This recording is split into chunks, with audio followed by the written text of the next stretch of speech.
નમસ્તે વિદ્યાર્થીઓ, ધોરણ 12 ચેપ્ટર નંબર 4 માં હવે આપણે સોલેનોઇડ એની રચના, તેના માટે મળતું વિદ્યુત ક્ષેત્ર, ટોરોઇડ તેના માટે મળતું વિદ્યુત ક્ષેત્ર વગેરેની વાત કરીશું.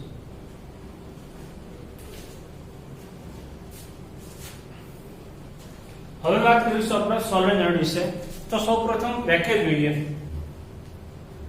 એવો પોલો નળાકાર અથવા તો હેલિકલ પદાર્થ કે જેના ઉપર વાહકતા પાસે વીંટાળેલો હોય પરંતુ એના ઉપર અવાહક પડ રહેલા હોય જેથી કરીને ભેગા ન થાય તો તેવી રચનાને સોલેનોઇડ કહે છે.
ઓકે, હવે તેમાં આપણે જોઈશું કે સોલેનોઇડ જે છે એની અંદર વિદ્યુત ક્ષેત્ર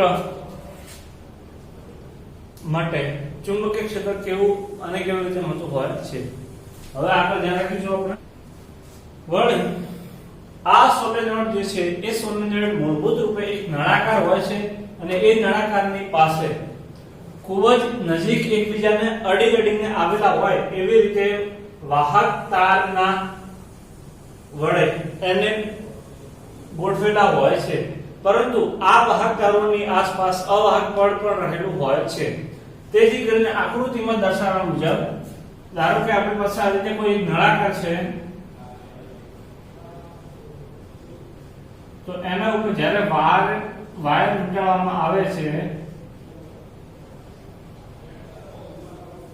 તો એ વાયરની અંદર વિદ્યુત પ્રવાહ પસાર થતો હોય છે અને આ વાયરની અંદર જે વિદ્યુત પ્રવાહ પસાર થતો હોય છે એ વિદ્યુત પ્રવાહના કારણે ઉપર અને નીચે એમ બંને દિશાઓની અંદર ચુંબકીય ક્ષેત્ર મળતું હોય છે.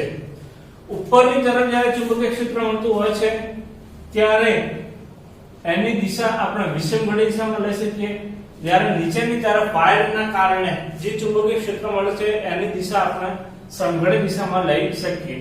એટલે કે આપણે કહી શકીએ કે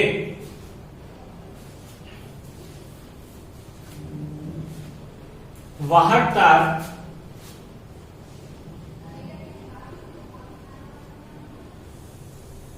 ઉપર અને નીચે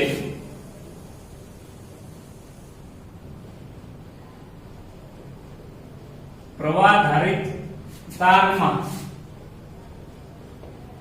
વિદ્યુત પ્રવાહની વિરુદ્ધ દિશામાં મળે.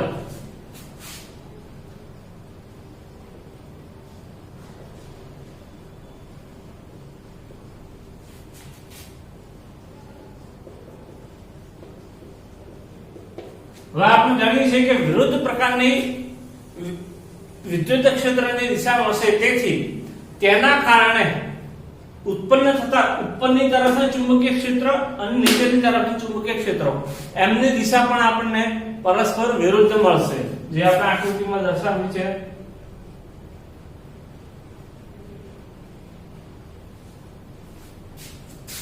તેથી તેના વડે મળતા ચુંબકીય ક્ષેત્રોની દિશા પણ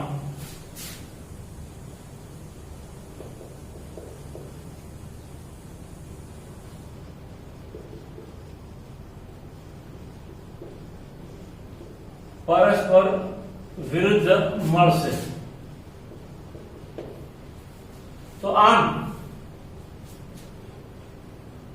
સોલેનોઇડની બહાર કે જ્યાં તાર વીંટાળેલા છે ત્યાં ઉપરના ભાગે અને નીચેના ભાગે પરસ્પર વિરુદ્ધ દિશામાં ચુંબકીય ક્ષેત્રો હોવાથી કુલ ચુંબકીય ક્ષેત્રનું મૂલ્ય આપણને 0 મળશે.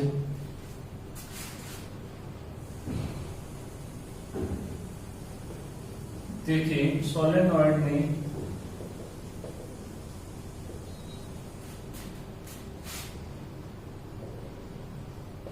બહારની બાજુએ મળતા વિરુદ્ધ દિશાના ચુંબકીય ક્ષેત્રોને કારણે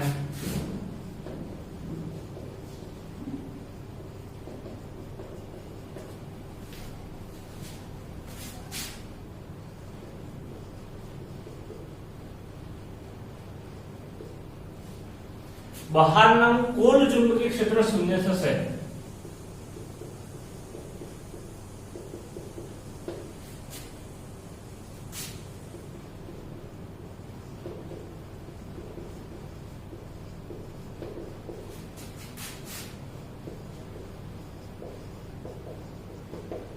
બરાબર છે? ઓકે. હવે આપણે આકૃતિમાં દર્શાવ્યા મુજબ કોઈ એક સોલેનોઇડ આપેલો છે, એના આડછેદને ધ્યાનમાં લો. આ સોલેનોઇડ જે છે એની અંદર ચુંબકીય ક્ષેત્રની દિશા x અક્ષની અંદર બતાવી છે. ત્યારબાદ અહીં આપણે એક બંધ ગાળો A B C D લઈશું કે જેની ઊંચાઈ h જેની પહોળાઈ h જેટલી છે. તો હવે આ સોલેનોઇડની અંદર કે જેને અંદરના ભાગમાં ચુંબકીય ક્ષેત્ર B છે એના માટે ચુંબકીય ક્ષેત્રની બહારના બિંદુ Q અને અંદરના બિંદુ P એમ બંને બિંદુ માટે કુલ ચુંબકીય ક્ષેત્ર શોધીશું. તો હવે જોઈએ આપણે સોલેનોઇડ માટે મળતું ચુંબકીય ક્ષેત્ર.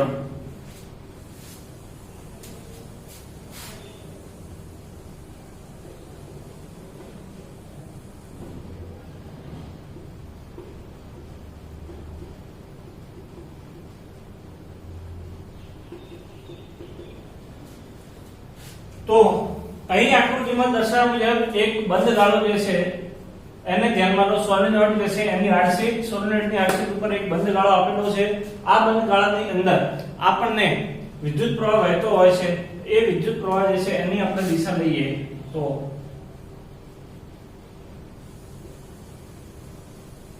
આવી રીતે આપણે કુલ 4 ભાગની અંદર વિદ્યુત પ્રવાહને લઈ શકીએ, AB, BC, CD અને DA. તો હવે કુલ ચુંબકીય ક્ષેત્ર આપણને મળશે AB ભાગનું ચુંબકીય ક્ષેત્ર, BC ભાગનું ચુંબકીય ક્ષેત્ર, CD ભાગનું ચુંબકીય ક્ષેત્ર અને AD ભાગનું ચુંબકીય ક્ષેત્ર.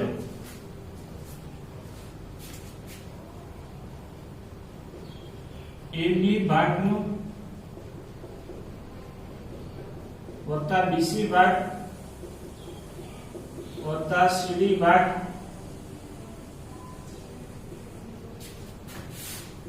વત્તા DA ભાગ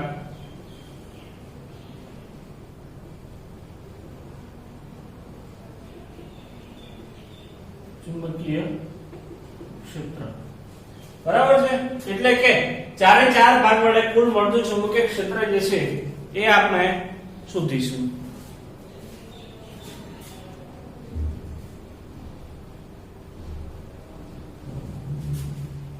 જેને આપણે લખી શકીશું બંધ ગાળાનું સંકલન સદિશ B ડોટ dl કયા ભાગ માટે થશે AB વત્તા બંધ ગાળાનું સંકલન સદિશ B ડોટ dl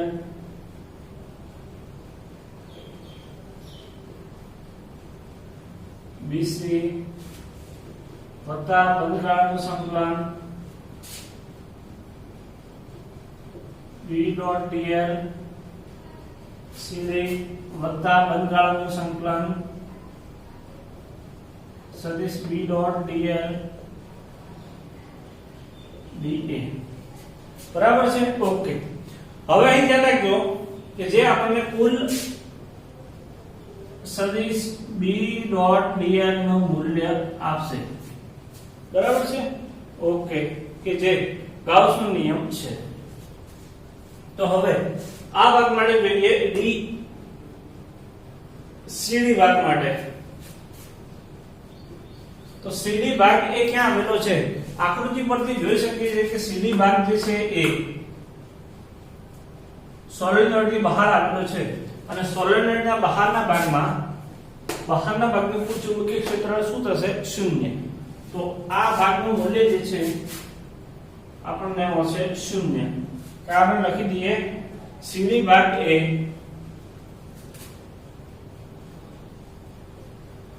CD ભાગ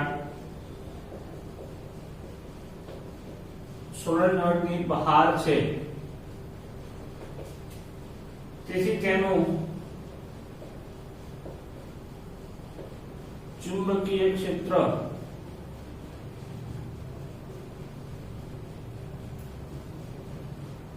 B બરાબર 0 થાય.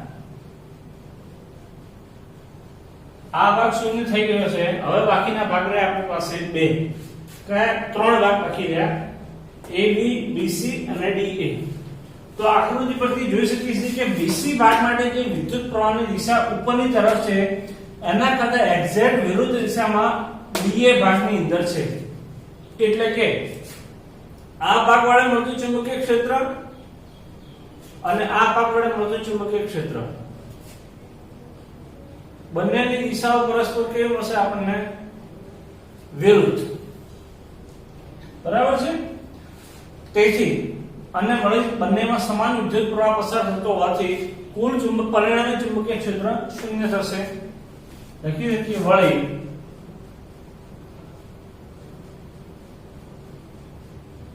BC ભાગ અને DA ભાગ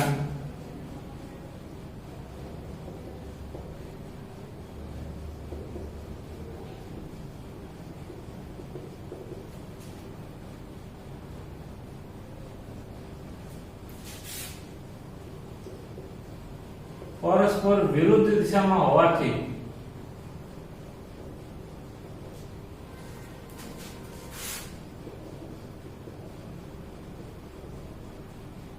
કુલ ચુંબકીય ક્ષેત્ર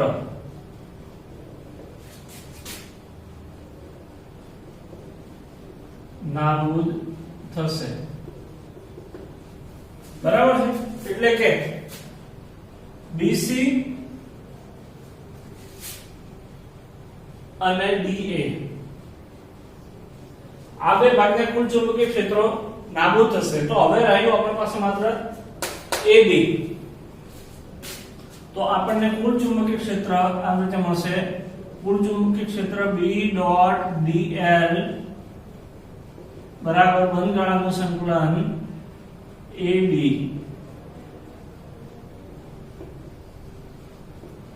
B ડોટ dl. બરાબર છે? ઓકે.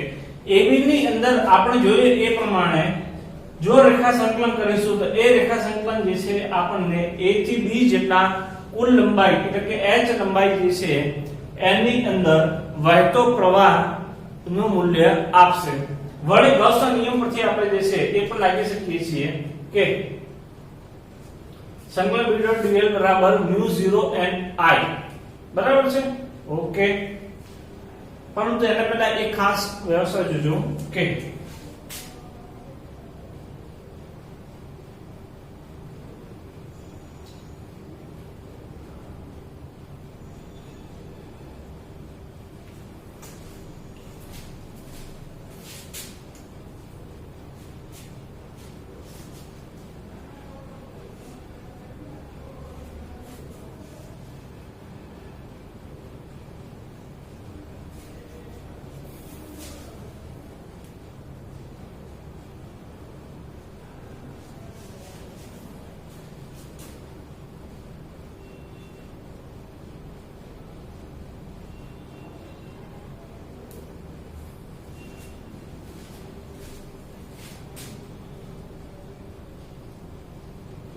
જ્યાં n બરાબર એકમ લંબાઈ દીઠ આંટાની સંખ્યા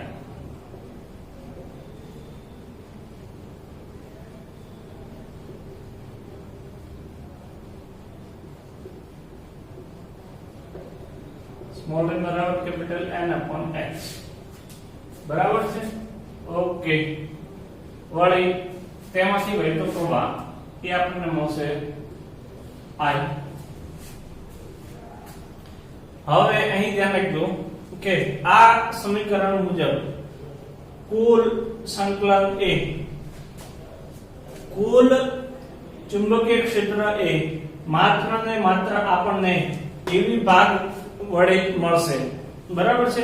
તો આને આપણે આ રીતે લખી શકીએ, સંકલન સદિશ B into સદિશ dl, ને આનું મૂલ્ય જે છે એ આપણને કુલ લંબાઈ આપશે. કેટલી કુલ લંબાઈ આપશે? તો A થી B એ h લંબાઈ આપશે.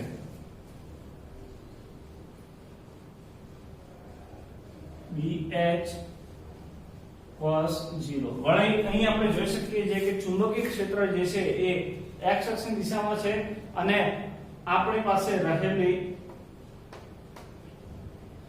AB ની દિશા એ પણ x અક્ષની જ છે. તેથી તેમની વચ્ચે 0 ખૂણો થશે અને હવે જે છે આપણે અહીં આગળ લખી શકીશું બરાબર BH. ત્યારબાદ એમ્પિયરનો નિયમ લઈશું.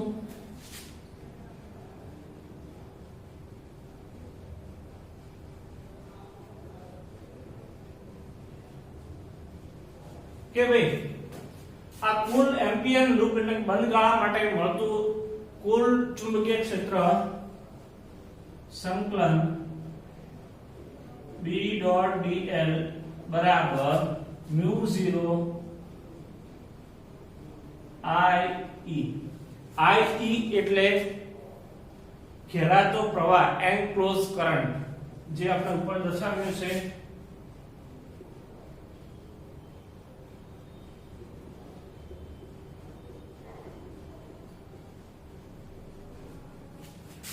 સમીકરણ નંબર B અને સમીકરણ નંબર A, સંકલન B.dl A અને B પરથી આપણે જોઈ શકીએ છીએ કે μ0 IE બરાબર BH. IE ની કિંમત ઉપરથી લઈ લઈએ તો μ0 INH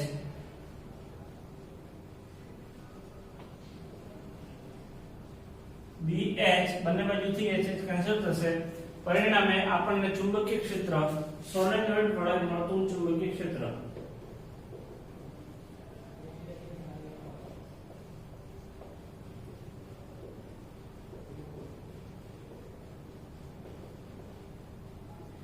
B બરાબર μ0 NI થશે.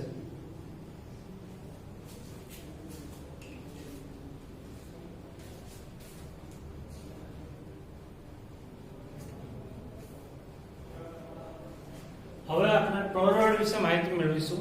ટોરોઇડ એટલે શું? તો જ્યારે સોલેનોઇડ જે છે એ સોલેનોઇડને વાળી નાખવામાં આવે, વર્તુળાકાર રિંગ બનાવવામાં આવે તો ત્યારે મળતી રચનાને ટોરોઇડ કહે છે. વ્યાખ્યા જોઈએ આપણે ટોરોઇડની.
બરાબર છે કે સોલેનોઇડને વર્તુળાકારમાં વાળી દઈએ ત્યારે બંને ફોલે રિંગ જે છે એ રિંગને આપણે ટોરોઇડ કહીશું.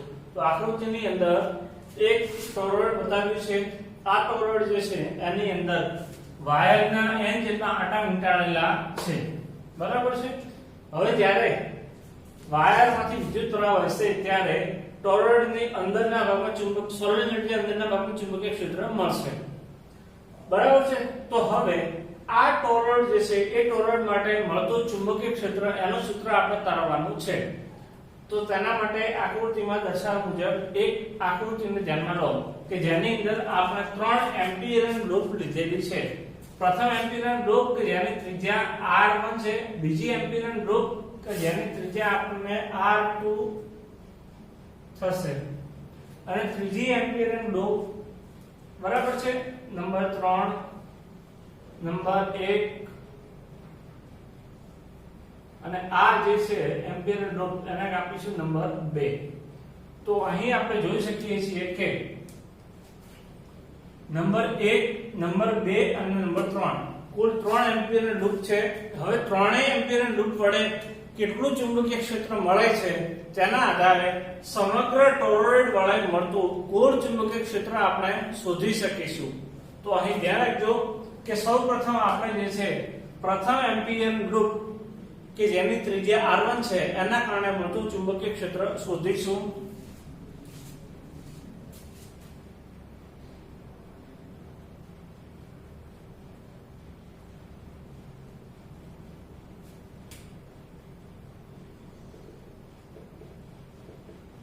r1 ત્રિજ્યા વાળી પ્રથમ એમ્પિયરન લૂપના કારણે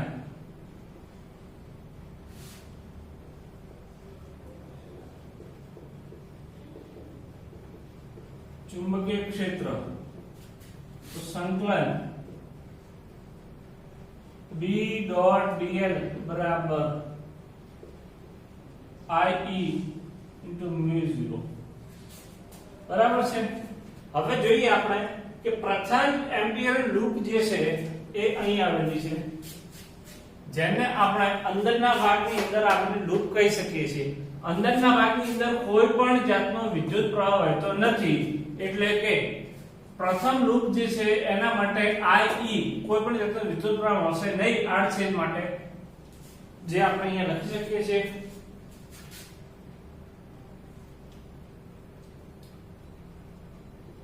પરંતુ તેના માટે IE બરાબર 0 તેથી અંદરના ભાગમાં પ્રથમ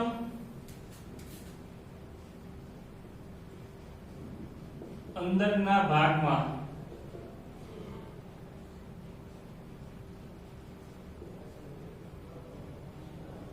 સદિશ B.dl બરાબર 0 તેથી B બરાબર 0 થશે. હવે ત્યારબાદ આપણે જોઈશું ત્રીજી એમ્પિયરન લૂપ કે જે સૌથી બહારની છે. સૌથી બહારની લૂપ જે છે એટલે કે એ આપણને બહારની સાઈડ આપશે. તો બહારની લૂપ જે છે એના માટે પણ કોઈ પણ જાતનો વિદ્યુત પ્રવાહ તેના વડે ઘેરાતો નથી. જોઈએ R3 ત્રિજ્યા વાળી ત્રીજી એમ્પિયરન લૂપ માટે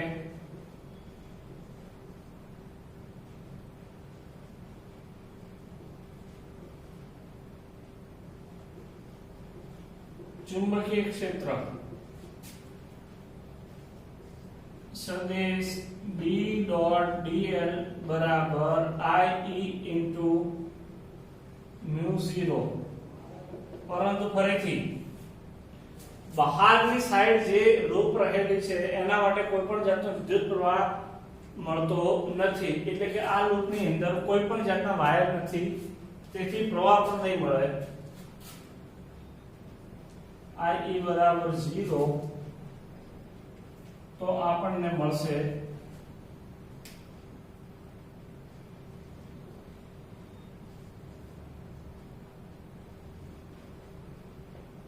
0 therefore સદિશ B બરાબર 0. આ અંદરની સાઈડ માટે થશે જ્યારે આ બહારની સાઈડ માટે આમ ટોરોઇડની અંદર અને બહાર બંને ભાગ માટે ચુંબકીય ક્ષેત્રો શૂન્ય હશે. હવે વાત કરીએ ટોરોઇડના મધ્ય ભાગમાં કે જે આપણે અહીં દર્શાવેલું છે.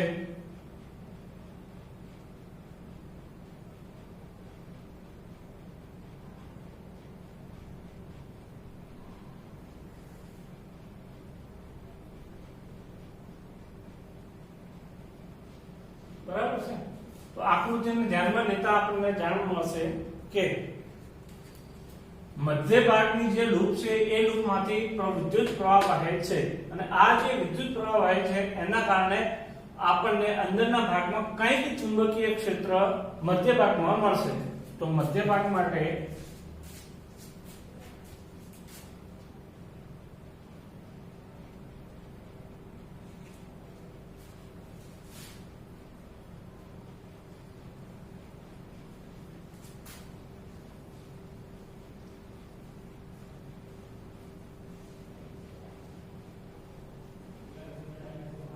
મધ્ય અંતરના લૂપ માટે આપણે લખી શકીશું સંકલન B.dl બરાબર μ0 IE.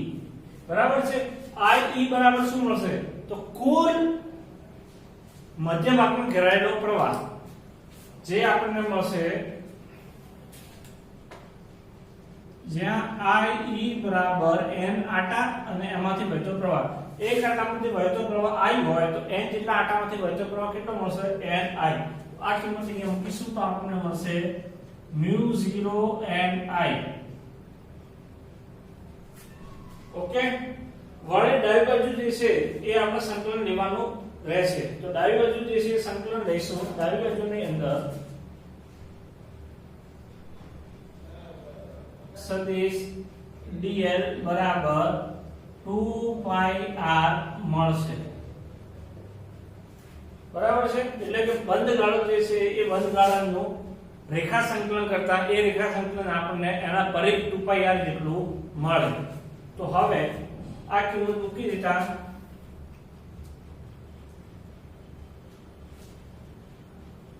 b.dl બરાબર ઉપરની કિંમત મૂકતા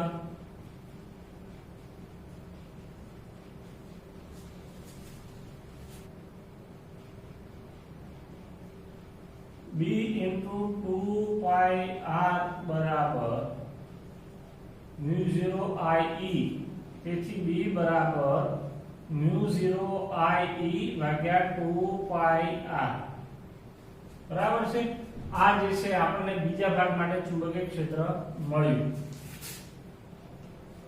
તો હવે કુલ ચુંબકીય ક્ષેત્ર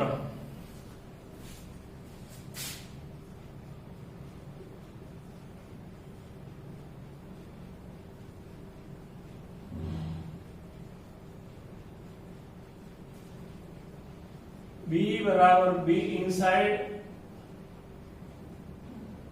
वत्ता B outside वत्ता B center. तो मूल्य में से 0 वत्ता 0 वत्ता B2 એટલે કે અંતિમ ચુંબકીય ક્ષેત્ર B બરાબર આપણને મળશે μ0 IE upon 2πr.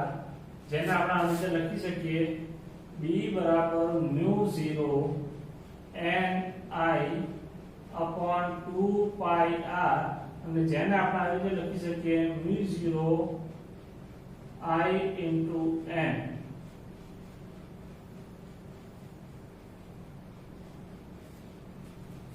જ્યાં n બરાબર લખાશે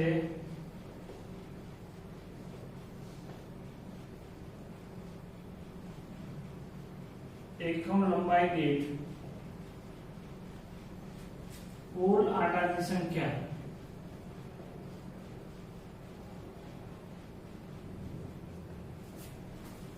અને આ સમીકરણ જે છે એ સોલેનોઇડ માટે મળતા સમીકરણ જેવું જ છે. જે સોલેનોઇડ માટે